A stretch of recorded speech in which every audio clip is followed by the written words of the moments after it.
What's up? Welcome in. It is the Magic Valley Prepcast here on IdahoSports.com. Brandon Baney joined by our Magic Valley expert, Scott Burton. Hey, what's up, Scott? What's going on, Brandon? Just got my latest man cave edition. It's my signed Marshall Falk Speed Flex helmet. I was going to say, it was kind of hard to see. I thought that was like a Michigan helmet at first. No, it's one of those, but it's one of those Speed Flex real, it's heavy helmets. Buddy of mine are like collectors of all this kind of stuff. And so we're constantly throwing things back and forth. And as you can see behind me, this is kind of where I have my layer and I add to it. And I keep getting told that I don't have any more room to put stuff. That's what walls were for, right? Well, it is. And I've got I've got a pretty decent 3-car garage here and I don't have a single car in it. So that might be a problem. I think I need to reevaluate some things in my life, but that be one of them, especially with winter coming, and I'm going to have a car and a pickup sitting outside. Just kind of knocking on the door. Can we come in? I'm like, no, Marshall's in your bed.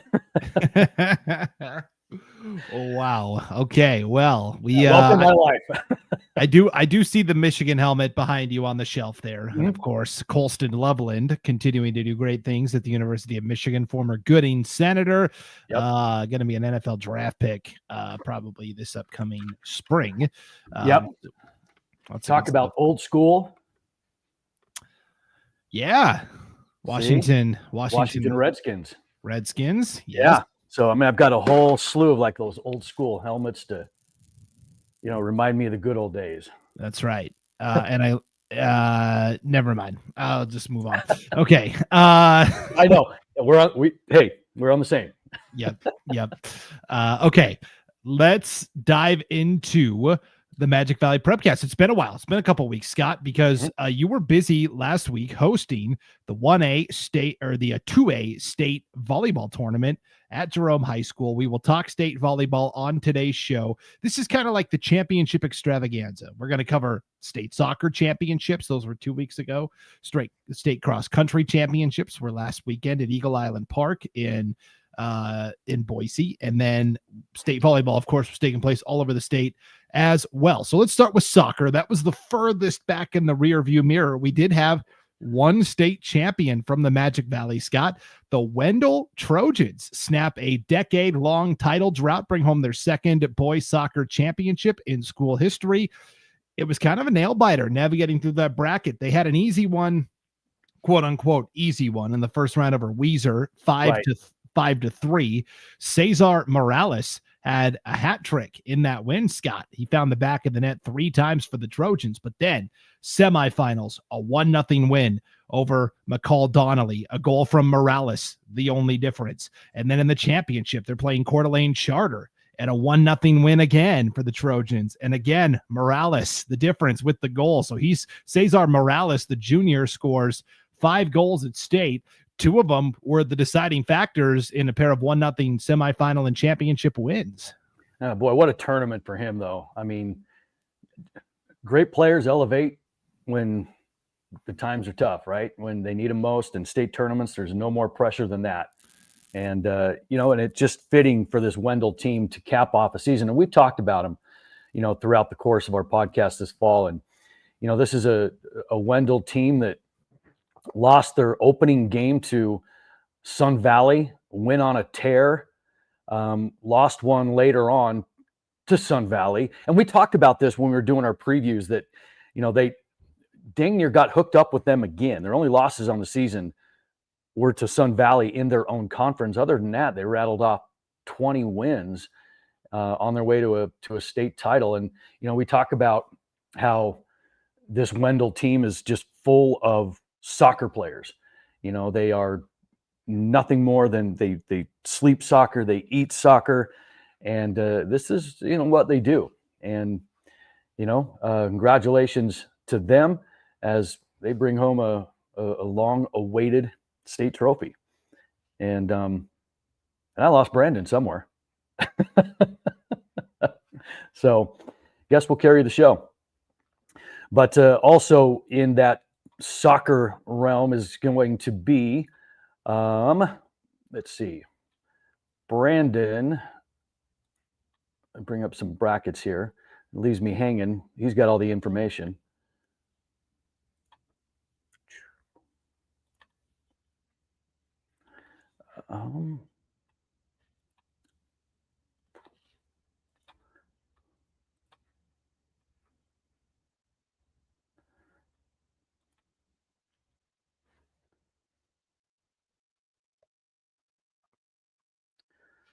Well, tell you what, we'll show you around. I'm not going to get off track here. Show you around. Okay, we're going to talk about sports memorabilia. There we go. Jack Youngblood. And there's Pat Tillman.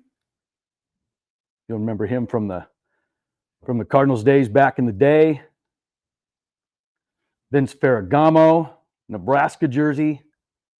Bo Jackson. On the other side is Kurt Warner.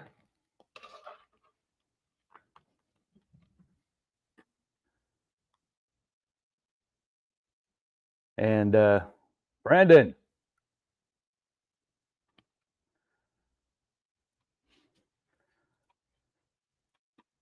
All right. Okay, well, let's just bring up some brackets then.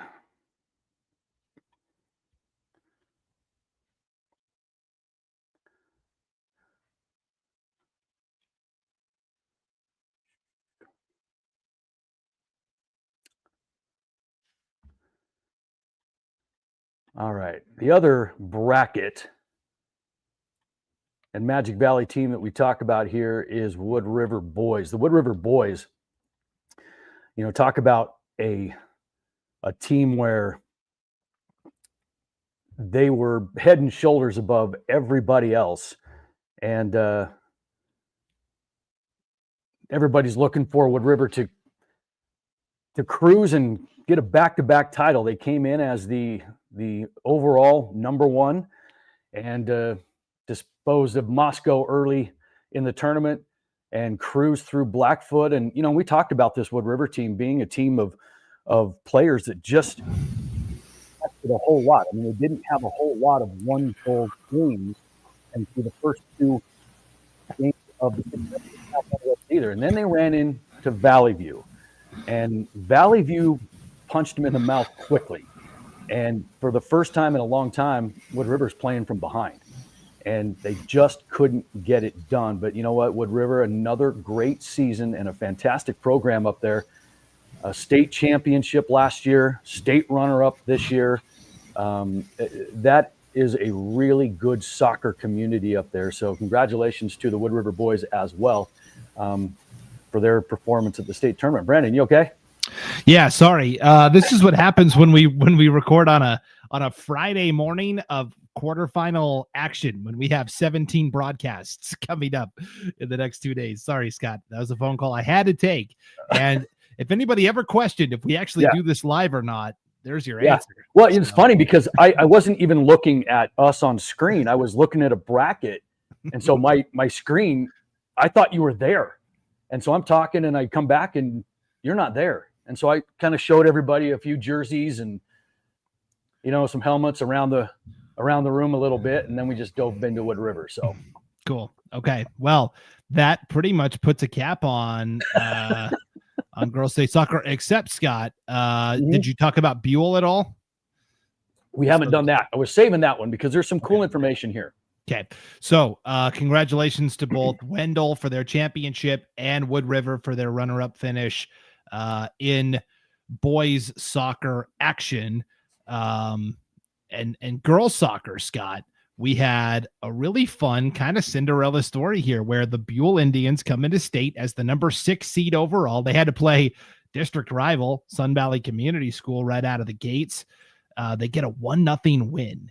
Then to the semifinals. They're playing Big Bad Fruitland, the number 2 seed. Another 1-0 win, this time in overtime. They fall a little bit short in the championship to Sugar Salem, like everybody does, it seems like. But Buhl, the number 6 seed, but a runner-up second place trophy. What an incredible story it was for those girls from Buhl. Oh, I mean, it really was. And you talk soccer at this level. At some point, Sun Valley Community School is going to be mentioned in there. We just got done, talking about them with the Wendell program. Well, Buell's the same way.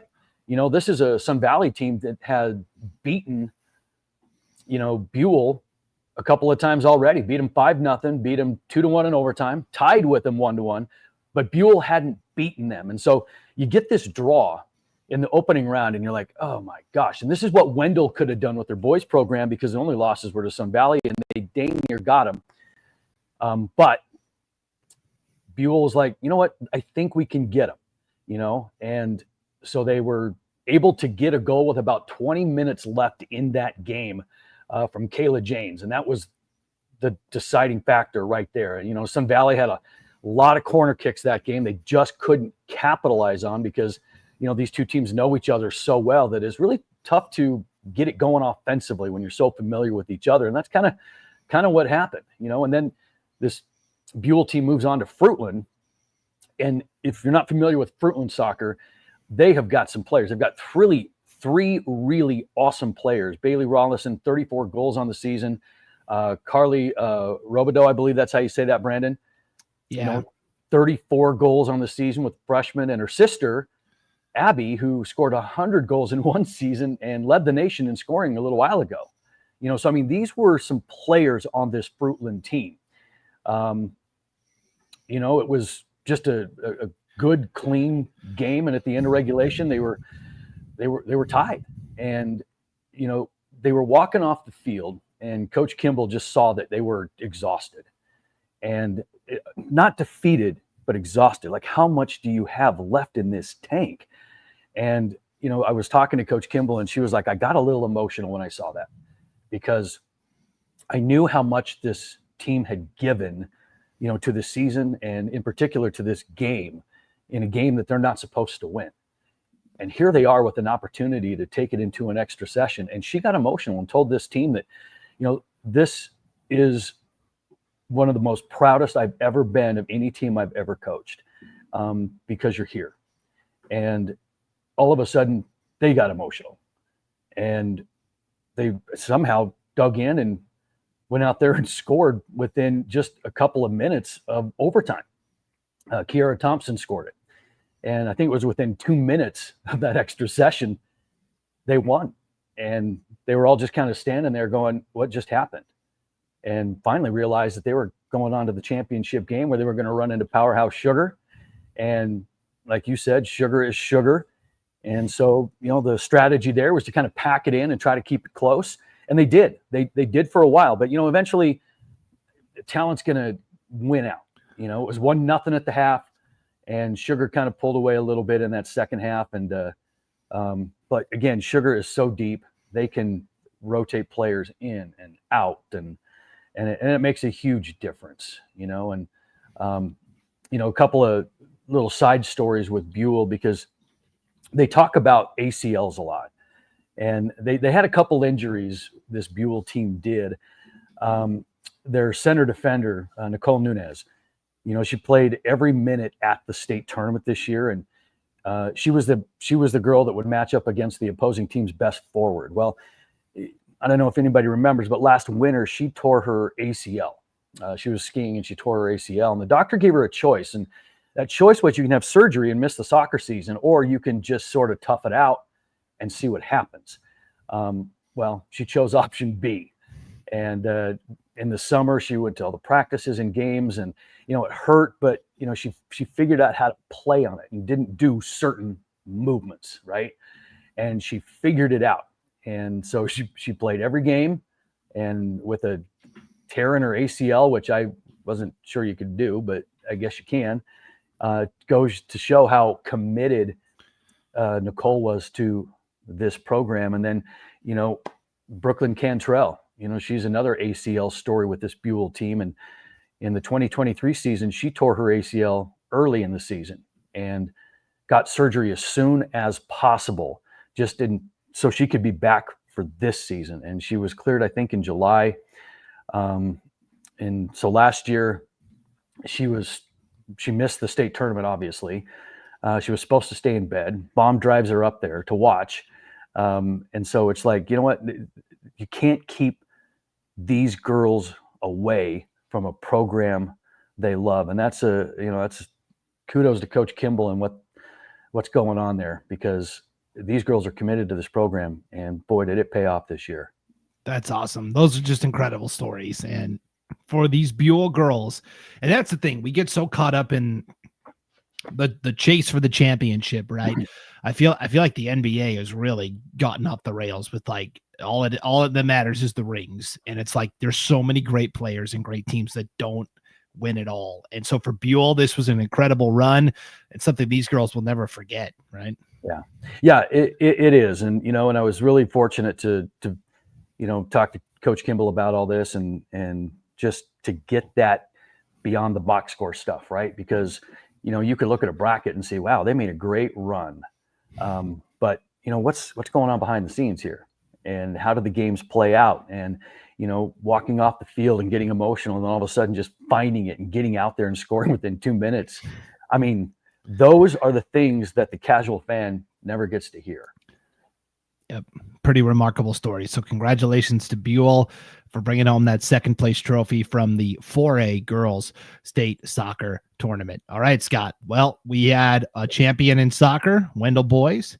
We've got a champion in cross country. The Twin Falls girls bring home the team title. They also boast the individual champion as well in Rayleigh Richardson. She successfully she came in as kind of the preseason favorite in this classification, and held on and got the individual title. This big void kind of opened up once Neela Roberts from Skyline graduated, and the question was who was going to fill in that gap. Neela Roberts, the first 4-time cross-country state champion in Idaho history on the girls' side, but she's gone now, and it's Rayleigh Richardson who steps to the forefront, and Twin Falls who wins the team title overall. This was a cool achievement for the Twin Falls cross-country program. It is, and Rayleigh's time of 18-15, incredible. I've seen her run a couple of times, and she is wire to wire, and is just dominant. And Nolan, her teammate, is second in command in this machine of cross-country runners that Coach Tanya Burke has put together. And and it's cool to kind of dive into how it all kind of comes together, because a lot of people just say cross-country, okay, you throw some kids out there and they run and you hope they do well, and then you get points based on how they finish. But it's a little bit more strategic than that, because in Twin Falls' case, they've got their 1-2, right? That are really, really good. Okay. And that's Nolan and Rayleigh. And Rayleigh way up there, Nolan behind. But then you got a pack of girls that are really the determining factor on whether or not Twin wins. And so these are the ones that you really got to focus on a lot, because the way that they treated that is they told them, run as a pack. Stay together, run as a pack. And then when it gets towards the end, then you just cut it loose. And what happens. But by doing that, they're always pushing each other and they're not leaving one behind, right? So it's that pack mentality. And then you get towards the end and they just take off. But that's how they trained and that's how they practiced. And there really is some strategy, behind it. And, that pack that I'm talking about, sophomore Lauren Garling, Lizzie Frampton, Eliza Oler, juniors Lydia Lee and Gloria Hernandez. I mean, those are the group that are running behind those two runners, Rayleigh and Nolan. But the cool thing about this whole team was really not this year. It was really what happened last year. And every team that succeeds has got to find that motivation, that why. Otherwise, the purpose kind of gets lost. And sometimes, you just don't have the drive. Well, this team had drive, and there was a reason for that. And so last year, they fell short as a team. They took second, and you mentioned that. Preston, I believe, is who got them. Rayleigh took second individually. But Rayleigh was like one of those kids, after taking second overall, she was devastated. She wanted to win this thing. And so when she finished last year, she just broke down into tears, and to Coach Burke, it just said, she kept saying over and over again, I wanted it so bad. I wanted to win it for Nolan and Gail. Well, Nolan, we've talked about, her teammate. But Gail was Nolan's mom, who had cancer and passed away 2 days after last year's state cross country meet. And so it was one of those moments that, this kid was realizing that there's something bigger going on here, and I wanted it for them. And that was one of the driving factors that pushed this team this year, and especially Rayleigh, just because, she felt that she let them down last year. And then with Noli's mom passing, it just made the drive even stronger. Yeah, it's remarkable. So Rayleigh Richardson takes first place. She finishes a full minute ahead of the second place runner from Skyview. You talked about Nolan Dickerson quite a bit there, Scott. Mm-hmm. She took 8th overall. So those are kind of the two, top flight runners. And then you mentioned that pack, and Lauren Garling took 13th. Lydia Lee finished 20th. Eliza Oler, 37th. Lizzie Frampton, 40th. I mean, that depth, especially in a classification like 5A, is what allows you to win a team title. They win the title with 63 total points. They win by 7 points over Bishop Kelly, and they win by 30 points over Preston. So they get a little revenge on last year's champs. Preston took third, a distant third, 30 points behind Twin Falls. Yeah, so. Yeah, it is. And, and you get these teams that we love to talk about because, we mentioned this a few times throughout the course of the years. We talk about culture a lot. We talk about how teams they're just positive. They've got so many things going on. They just don't show up to practices and games and off you go. There are certain things that these teams are doing that are bringing them together. And, high school comes with its share of drama. And as a high school coach for 30 years on both the boys and girls side, I'm telling you, you keep the drama out of it, man, your ceiling gets a whole lot higher. And, this is something that these coaches that are being really successful, they understand that.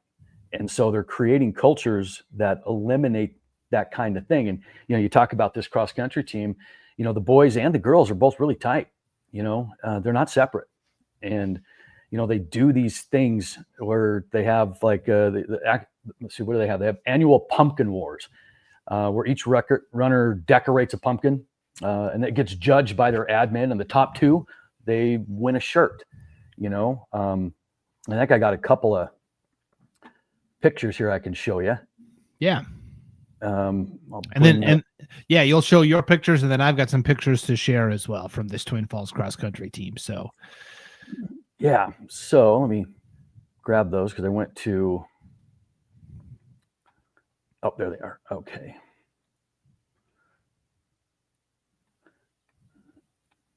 All right. And this is what we want, by the way. When we are breaking down these stories on the Magic Valley Prepcast, we want videos, we want pictures. This is what we're looking for. It kind of just adds some detail. Yes, we can talk about things and describe them, but pictures definitely help the viewing experience. Okay, you ready? Yes. Okay, so I'll bring this up. Tell me, we got it? Let's see here, Scott. When I add your screen, I've still got the bracket.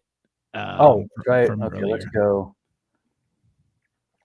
That's what I'm. I know what I'm doing. Okay. See, we're trying something new here because usually I send them to you. Yes, that I can put them up on the screen, but the files were too large. So no, I got them. Okay, so share screen. You went rogue and shared a bracket when I took off on you earlier. I did. It was awesome. And okay, now we're talking. I got it figured out now. Okay. How's that? Yeah, there we go. And so boom.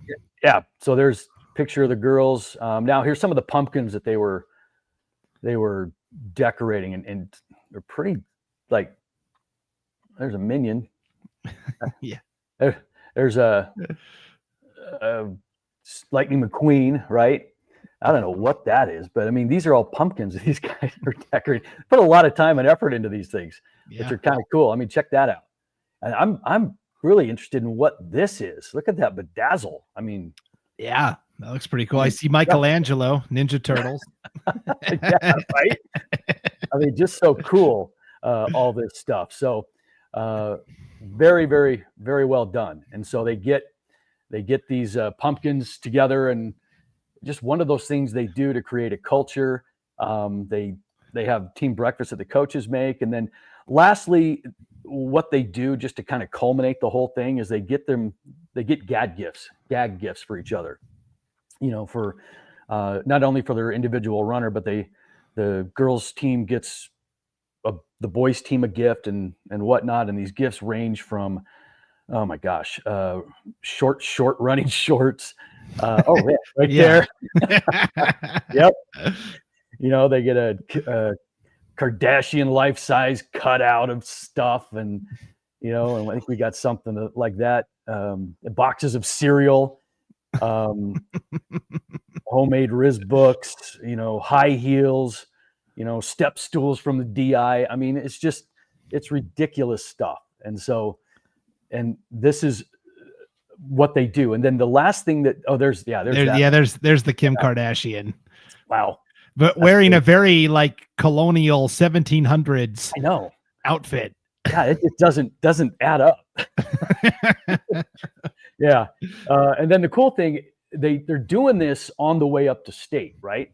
And one of the last things they do is the girls team gets the boys team a gag gift, and the boys team gets the girls team the same thing. And this year, the boys gave the girls their own blue trophy. They made it. They knew they had a shot. The boys knew that the girls had a shot at this. So they made them a blue trophy and told them, go get the real one. And they did. Yep. That's cool. So the mock one looks pretty good, right?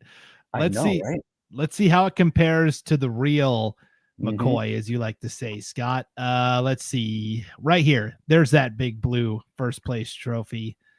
And there's the championship banner that will hang up in the gym as well there at Twin Falls High. Yep. So congratulations to the Twin Falls cross country team and their state championship, as quite a cool story behind the scenes.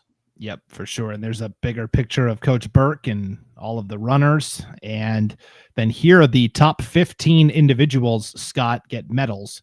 So you'll see, and they're listed in order here. So Rayleigh Richardson, front row, Nolan Dickerson right in the second row for Twin Falls there. So pretty cool deal for the Twin Falls girls. Yep. Congratulations. And we're oddly enough not done talking about Twin today. Yeah. Okay. Quite a weekend.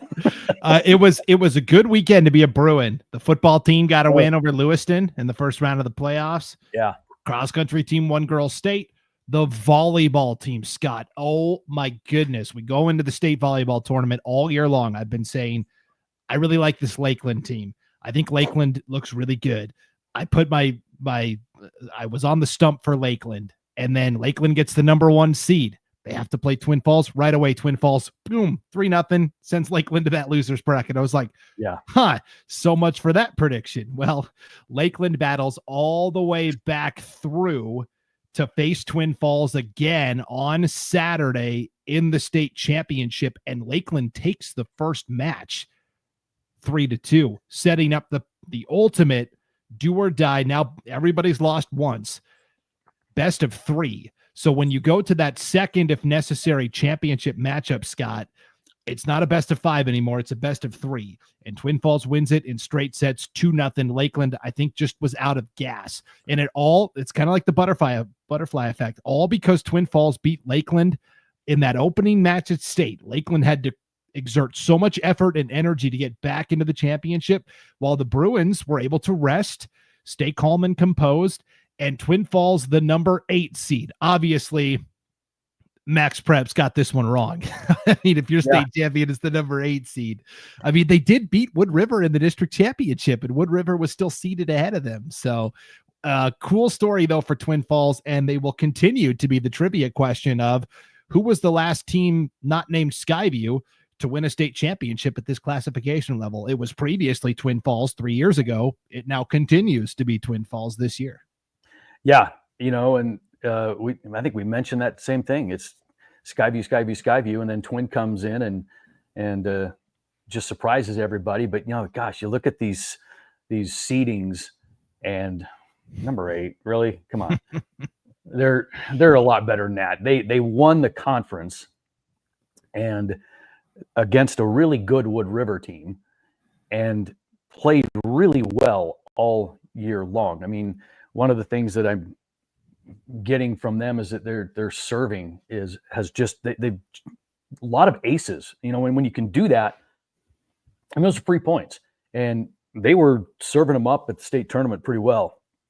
And to dump number 1 Lakeland right out of the gate, you kind of think, all right, you're setting yourself up for Big Brother to come back around and beat you down, because they didn't like what happened the first time around. And it looked as if that was going to happen, after getting by that, and it's funny what that does to your mental state as well, because you got, who knows, Lakeland may have just overlooked Twin in that opening thing, right? And then they battle all the way back and they take care of Twin, and Twin could be going, okay, all right, it was a great run, but they're not done yet. Right? So you're going to have to dig deep, because right now Lakeland has just stolen all of the momentum. And those games were close. I think it was like 15-13, 15-12, 15. I mean, you got it in front of you there. Yeah, so the first time they played Lakeland, 25-20, 25-21, 25-23, and they swept it 3-0. Then they play Bonneville and they win 3-1. And again, they take the last 2 sets, 25-23 and 26-24. Again, you have to win by 2. That's the minimum. They play Idaho Falls in that undefeated semifinal Saturday morning, Scott. It goes 5 sets. In the last set, Twin wins 15-13. They win by 2 again. They're playing Lakeland. They drop the first one. In that second one, they win the best of 3, 25-21, 25-21. I mean, they were on a razor's edge the whole tournament, and they were just steady Eddie. They stayed the course, and they found a way to win. They did. And as you mentioned, those scores, the number 2 keeps coming up, right? Well, there's something behind that, and I'll tell you quickly kind of the story. The mantra for this Twin volleyball team this year was turn it loose, meaning, like trusting yourself, getting past self-doubt, self-consciousness, and going out and just playing the sport that you love, right? Well, in the middle of the season, it turned into turn it loose for Laney. Okay, so Twin, if you've been under a rock, they have gone through some stuff. One of their star athletes, Laney Morgan, was, tragically passed away, and this rattled the community, and it rattled Bruin athletics. Well, we talked about softball quite a bit for that. Well, volleyball was part of it too, and so their mantra changed in the middle. Turn it loose for Laney, and so her angel number, they call it, is number 2. So there were a lot of like signs in the crowd, to family and friends, supporting all of this. They hadn't forgotten number 2, Laney Morgan. And then all of a sudden, here's Twin winning by 2, 25-23, 15-13, 15-13. I mean, it just kept popping up. And then they get to that if necessary, and they win 2-0. And they fully believed it was their angel watching over them, in Laney Morgan. So it was just another really cool story, because this is what they all believed. And, it's just that stuff behind the game that makes it so cool. I was getting chills as you were relaying that story, Scott. That was, wow, that's something for sure. It's pretty remarkable. So congratulations to the Twin Falls girls, and Laney definitely had a hand in that. No doubt about it. So, well, and one more thing too, they also got the sportsmanship trophy as well, so to earn both of those is something special, because, a lot of times that sportsmanship trophy goes to maybe a team that went 2-out and, just, hey, a feel good trophy, here you go. But to do that, I mean, that's pretty impressive. And I know that a lot of those community members and coaches and administration are thinking, you know what, that sportsmanship trophy is equally as important as the state title. So congratulations to Coach Jacqueline Hawkins and that Bruin volleyball team. What a run. Yeah, pretty remarkable. And that's nothing. Wood River took 4th as well. So your number 8 seed and your number 7 seed take 1st and 4th respectively at this tournament. So we'll see if Max Preps can get it right next year. Kimberly takes 3rd place, Scott, at the 4A state tournament. They fall to Fruitland in the 3rd place match. Fruitland then falls to Bear Lake in the championship, but it was a great season for Kimberly. They were the 3 seed. I guess this one checks out because Bear Lake, Fruitland, Kimberly were your top 3 seeds. That's the exact order they finished in, 1, 2, and 3. So they've got 4A on lockdown. Max Preps does. And then, Scott, I wanted to wrap up with the tournament that you hosted. Jerome High School was the site for the 2A state volleyball tournament, Scott, and you got to watch a Trojan dynasty topple. Troy had come in and had won the past 3 2A state volleyball championships. Well, not only do they not win it, they don't get to the championship. Oakley knifes them in the 3rd place match. Oakley then plays Butte County in the championship. Comes up a little bit short, but for Coach Bryn Cranny, I believe this is her first year as Oakley's head volleyball coach, 1st or 2nd. She's pretty new at this. I thought this was an incredible run for Oakley at state. You know what? It was fun to watch. I tell you what, man, there are some players at this level. I was so impressed with the quality of play that was going on, because, I had seen Oakley. I mean, Hagerman just kind of came out of nowhere in their conference and just kind of caught lightning in a bottle and got to state. And that left Oakley battling to get to state. And so, when they, and of course, you talk about, Bryn Cranny. I mean, she just had a baby on top of all of this. And so she's got all of that going on because the baby's there. And it was just one of those stories. But yeah, you look at this tournament, and I was courtside for all of it. I was, playing music and introducing everybody on the mic and getting to know these coaches and some of these players, and you take a look at that bracket.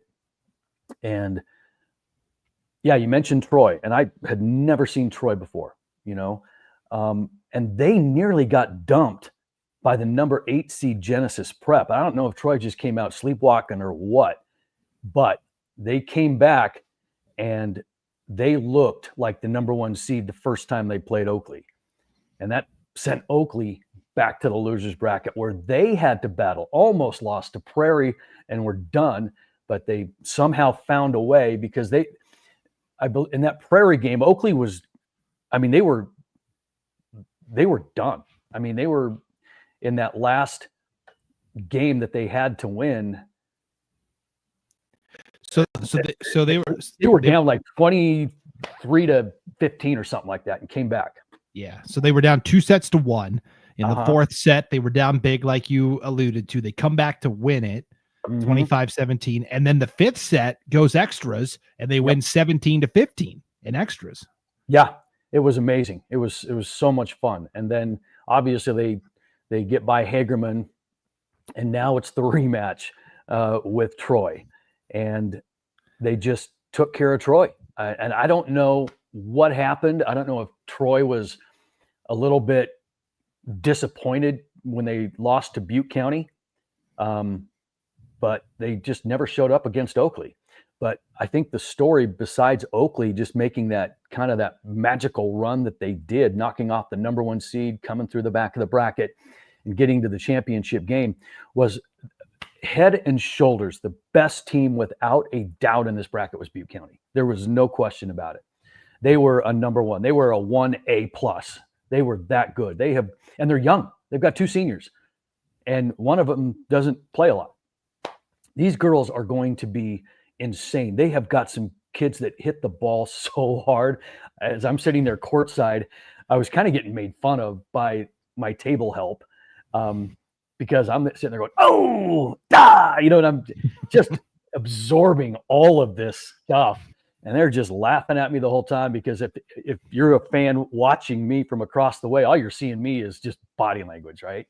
But I was having a blast watching this team. And you're not done hearing from them. That is for dang sure. In fact, all those girls, play basketball as well, because that's what you have to do. They're coming down to our Jerome tournament, the Callan tournament, to play. And that's going to be fun, because we're bringing Timberline. We're going to have Mountain Home, Jerome, Twin, Butte County, which Butte County can fit in and play with that. And this is going to be a fun tournament to see how they play against the big dog. So, boy, I was so impressed with them. That was so much fun. Yeah, they have a first-year girls basketball coach as well, Mindy Gammett, who previously had coached the Butte County boys. Her boys all graduated, and now she has daughters coming up, so she switched over to coach the girls now. Got Butte County to the state semis last year in boys hoops, so she can definitely coach too. So that's going to be a lot of fun. Yeah, she had a daughter on the volleyball team, and so it was. Yeah, it's going to be a good time. But boy, congratulations to Oakley on their incredible run. They weren't even supposed to be there that deep into the tournament, but they did. And then obviously congrats to Butte County, a dominating 2A state championship. For sure. Well, Scott, we have a Hagerman super fan named Stacy, and every week she sends us all sorts of cool stuff with Hagerman, all sorts of great pictures. I did pull up some football pictures I want to share here at the end. But first, she captured you in your natural element at the 2A state volleyball tournament, Scott. She took some pictures of, look at that, Scott on the mic. I did. I set my own little cardboard table up, had my own little area. I wasn't at the scorer's table. I was just in my own world. And there I am doing my thing. That's so funny. Then here you are, looking at rosters. Yep. There's your table help. Oh, yeah. Yep. And those are the people that were making fun of me just as I'm oohing and on and doing all this kind of stuff. But, oh, man. Yeah, good time. And that's Coach Joe Messick, our basketball coach. He stopped in on, I think it was Friday, and watched some of this stuff. And he and I just sat and chatted a little bit. And obviously that moment was captured as well. Yeah, kind of cool. Very cool. Yes. So I did want to talk Hagerman football real quick. Stacy has sent us just incredible pictures every week with Hagerman, and we kept saying, well, yes, eventually we'll talk about it and do a deep dive. And I just wanted to, I found this email from October, and it was something I was going to talk about at the time, and I kind of forgot about it. But when she emailed us in October, Scott, she was talking about Hagerman building not just their varsity program, but the JV and the junior high and even the Pee Wee League team. When October started, Scott, combined from Pee Wee up to varsity, Hagerman had a combined record of 17-3. And they're all coached by, it's from the top down. So Bill Hicks, of course, is the varsity coach, and his sons Jacob and Jesse Hicks help assist, and Jesse Coit and Chad Hoskevec are also assistant coaches. And then you get to the JV level, and it's Jesse Hicks, varsity assistant, head JV coach. Gary Mode also helps coach there. Junior high team is coached by Nick Gonzalez, Chad Hutchinson, and Andrew Carter. Nick Gonzalez has coached basketball the past couple of years at Hagerman as well.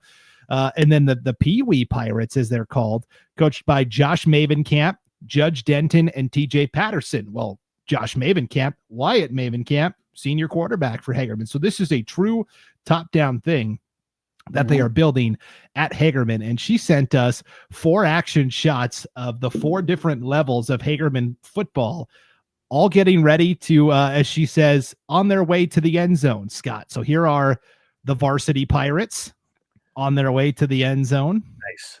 That's against Oakley, it looks like. The JV Pirates defeating Butte County. Here's the junior high Pirates on the way to the end zone against Raft River, Scott. And then here are the Pee Wee Pirates on their way to the end zone too. Oh my gosh. Isn't that something? That is way, way cool. But you know what? I'll tell you, there's a lot that goes into creating this program, from top down. You talk about the coaches, you talk about keeping it kind of, together with the family, whatever. I'm telling you, what she's doing with these pictures is helping promote all of this, because this is so needed for exposure. Because you can't tell me that these kids don't love seeing those pictures, and they're all over the place, and it just helps popularize what's going on down there. So, I mean, Stacy, great job. I mean, you are helping build this program with all of the exposure you are giving it. That can't even say how much that helps. It really does. She's been fantastic to work with all season long. Okay, Scott, 2 more quick notes and then we'll get out of here because we got a busy day ahead of us. I did get a text from Buhl's head football coach, Josh Creasy. I didn't really have time to send this on to you to put in our rundown, but Buhl, of course, got a win in the opening round of the 4A state football playoffs last week. They defeated, trying to remember off the top of my head. I can't remember. They beat McCall Donnelly last year in McCall. Was it McCall Donnelly again this year, but in Buhl? I'm trying to remember. It was because I just had it written down. It was. Yeah, it wasn't McCall Donnelly. It was Marsh Valley. Marsh Valley, thank you. Yeah, we talked about Marsh Valley. We thought that was a good matchup for Buhl. And yes. Yeah, and it was. In the process, Gabe Finley, he rushed for over 200 yards, had a couple of touchdowns, Scott, but one of those touchdowns was a 99.5-yard touchdown run for Gabe Finley from Buhl. That is the new state record for longest run in a playoff game. The previous record holder, a name that is familiar to Magic Valley folks, he set this record playing at Eagle High School, but he is now the head coach at Wendell. John Helmendaler previously had the record. Yes. What was that record? He didn't say, but maybe it was 99 and a quarter. Yeah, maybe it was 9. Yeah, seriously though. I don't think that record's going to get broken. Call me crazy. Yeah. That's awesome. I think that's a lifer. I think he's in you might as well put it in stone on that one. That's not changing. Yeah. Wow. 99.5-yard touchdown run though for Gabe Finley. Just incredible for Buhl. That's awesome. Wow. So that's great. Congratulations. And another busy week of football coming up because, what do you got tonight? I've got a doubleheader inside the Kibbe Dome, Scott. I've got basically the bottom half of the 2A state bracket. I've got Grace against Logos and then Kamiai against Kendrick. So I've got some eight-man football. Oh, cool. Yeah. I'm headed over to Dietrich to call the Cascade Dietrich game. That one starts at 6. So tune in and listen. Yep. You got a lot of games to choose from tonight.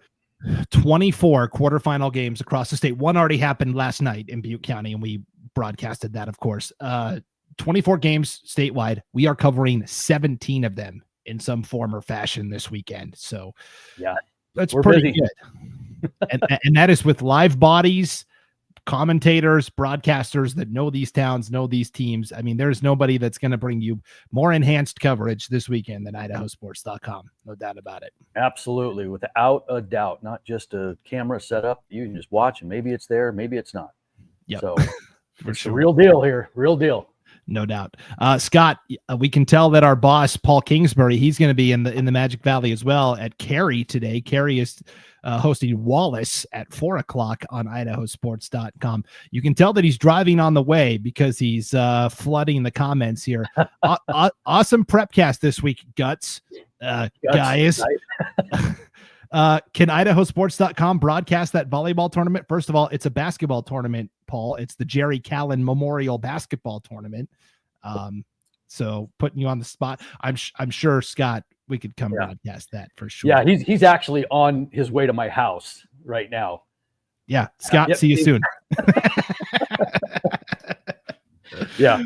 Yep. Oh, geez. Yeah, you can tell he's driving, but yeah, why not? Yeah, if you guys want to, if we want to cover that Callan tournament, let's do it. We'll put something together. Some heavy hitters there for sure. So, all right, Scott, good luck at your game tonight. Excited to hear how it goes. So, likewise, we will have state swimming results to talk about on next week's edition. The state swim meet at the YMCA in Boise. Hey, the YMCA is trending right now because what happened on election night, but it's also trending because that's where the state swim meet is this weekend. So, yep, absolutely, that's right, and it's never going to go out of style. That's right. So we'll recap anything that happened from state swimming. Of course, we'll talk a little more state football. Probably have some more Hagerman pictures to share as well on next week's edition of the Magic Valley Prepcast. Yeah, Hagerman and Valley, right? Big game. Huge game. We talked about that as being the game of the week, right? Yes. So, yeah. All right. That ought to be a good one. Looking forward to it. Yeah, monumental for sure.